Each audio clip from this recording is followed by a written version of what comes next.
Hello, I am Chuck Foster, and this is my Media Critique Screencast.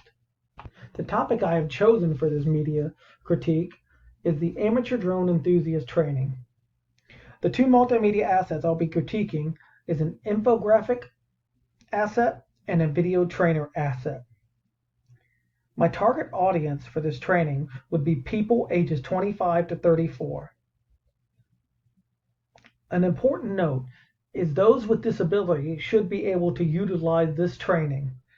The only disability I would see that could not utilize properly this training would be someone that is seeing impaired.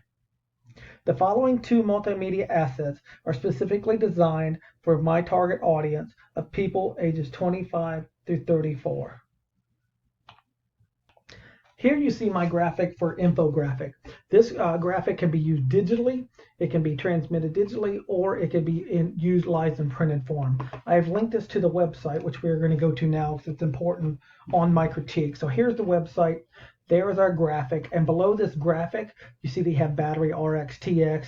You see all that. So, and below it, you have the same information. The transmitter, the TX, the RX, the flight control board, the battery is all down below this graphic. So one thing I'd like to point out that I really liked about this graphic is its use of spatial contiguity principle. In other words, the text is near the graphic itself, and the text and graphic point to where the location on the drone. Another thing that was really good about this graphic is the multimedia principle. In other words, it utilized words and pictures. Some things I did not like about this graphic is that how small the font is. I think it breaks the signaling principle. In other words, it has a ton of information and really doesn't point to what's important or where you should focus your attention. So some ways I would fix this is, one, it has RX at the top, yet it starts with TX. So whatever was at the top is where I would start as to fix this graphic, and then I would move in what I would consider a more logical sequence, like a clockwise rotation. So it would go RX, TX, that would match down here. And because I had this down here, I would use smaller font, I would use less text, I would use a larger font, and I would also change the font and background color to make it more prominent to where it would stick out. Next, we're going to talk about the video asset of our presentation. This part is a video training for amateur drone enthusiasts. I went ahead and linked this to their website because it is a wonderful website for any drone enthusiast, especially amateur ones. So we're going to go straight into this video. I'm going to be talking. I'm going to have it muted while I talk, but then I'm going to let the narration play so you can hear the narration as well, just for a quick example. So let's begin. I'm going to mute them right now on their opening. So some things I really liked about this is you're going to see that it has side-by-side demonstrations with narration. They're doing the introduction now, showing you different types of things. And so I'm going to go ahead and let that play out real quick. Settings and framing. First up, image format. You want to make sure you're taking both JPG and RAW photos with your drone.